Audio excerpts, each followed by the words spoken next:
ዋናው ትልቁ ፐርፖዛችን የህይወታችን ጥሪ ቅድስና ነው። ቅዱስ ማለት ነው ልዩ ማለት ነው የተለየ ማለት። ስለዚህ አንተ እግዚአብሔርን በህይወት ኤክስፒሪየንስ የምታደርግበት የሆነ የተለየ መንገድ አለ። እሱን ፈልገ ማግኘት ያንተ ድርሻ ነው። ኤክስፒሪየንስ የምታደርግበት ሶ ዴስቲኔሽናችን ክርስቶስ ነው። በቀላል ምሳሌ ልስጥ። የሆነ ቦታ መሄድ አለብን፣ ግን በተመሳሳይ መንገድ አይደለም ግዴታ መሄድ ያለብን። ያ ዴስቲኔሽን ክርስቶስ ነው። በዶልፊን ልትሄድ ይችላል፣ በቪኤት ልትሄድ ይችላል፣ በእግርህም ሂድ፣ በባጃጅም ሂድ፣ ግን ሂድ። ሶ ያ የምትሄድበት መንገድ አሁን ሰው እግዚአብሔርን ማወቅ የምትለው ህይወት ውስጥ ለመግባት ግዴታ መንኩስና ውስጥ መግባት ወይ በጣም የሆነ ጭምት የሆነ መንፈሳዊ ህይወት ውስጥ መግባት እንዳለበት ይሰማዋል። እኔ ሰው በጣም መረዳት ያለበት አሁን ባለህበት ሙያ ውስጥ ክርስቶስን ማግኘት ትችላል፣ እንዲኖር እንዲገኝ ማለት ይችላል፣ ሁሉን ለእግዚአብሔር በማድረግ ውስጥ ማለት እና ይሄ በጣም ዲፕ የሆነ ብንሄድ ማያልቅ ነገር ራስን መካድ ይመጣል እዚህ ውስጥ። በቃ ክርስቶስን አንተ ይሄ መቅጃ ነህ እና ውስጥ ያለውን አንተነትን ካልደፋው እሱ ሊገባ አይችልም። ስለዚህ ይሄን መቀየር አይደለም ያንተ ድርሻ፣ ውስጥ ያለውን ማውጣት ሶ እኔነትን ፍላጎትን ለራስህ የነበረው ነገር ሁሉ ለእግዚአብሔር ማድረግ ኢንቴንሽን ማለት ነው። እና ኢንቴንሽን ማለት በጣም ትልቅ ኮንሰፕት ነው። ስለ ማለት ነው። አሁን ለምን የሚለው ጥያቄ ለብቻዋ እና ምን ማለት ዋት ነው።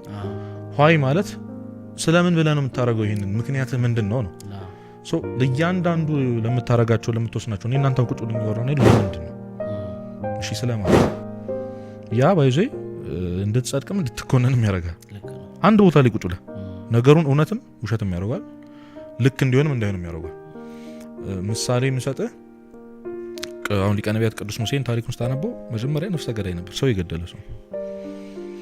አንድ ግብጻዊና እስራኤላዊ ሲጣሉ አገኘ።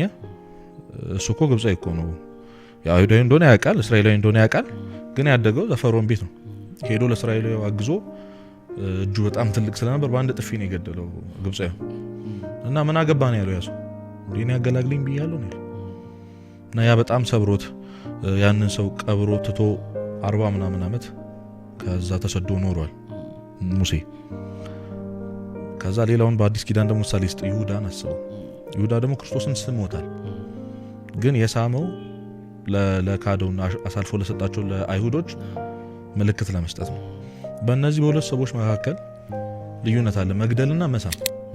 መግደል በጣም ትልቅ ኃጢአት የሆነ ነገር ነው፣ ክፉ የሆነ ነገር ነው። መሳምስ በጣም የፍቅር ምልክት ነው። ሁለቱ ስለምንድን ነው ያደረጉት? ሙሴ ወዳጁን ለማገዝ ብሎ እና የምሩን መግደል ፈልጎም አይደለም። ግን ገዳዩን ሙሴ እንግዲህ አትግደል የሚል ህግ የሰጠው እግዚአብሔር አስበው። የሳመውን ይሁዳ መጨረሻውን ደግሞ ታውቋል። ስለዚህ ስለምንህ ነው የሚያድን? ሐኪም ከሆንክ የምታከመው ለምንድን ነው? ለማን ብለህ? ሹፌር ከሆንክ እያንዳንዷን ነገር ስለ እግዚአብሔር ብለህ ማለት ትችላለህ። እያንዳንዷን ነው የምልህ።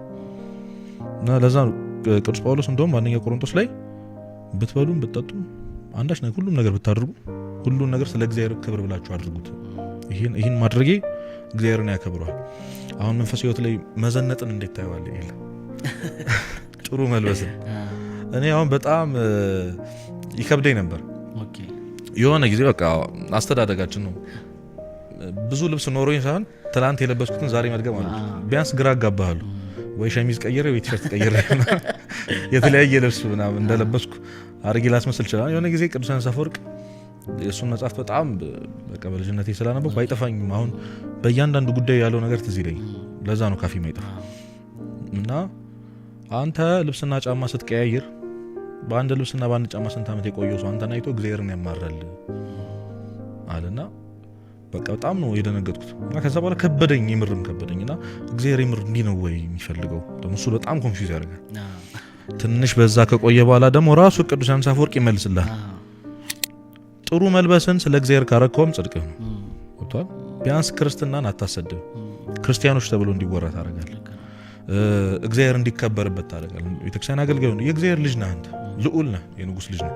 ከዛ ኢንቴንሽን ካየው ሁለት ተቃራኒ የሆኑ ነገሮች ስለ እግዚአብሔር ተብሎ ቢደረጉ ልክ ይሆናሉ። ኃጢአትን ግን አይጠቅልም። እና ብዙ ነው ማብራሪያው።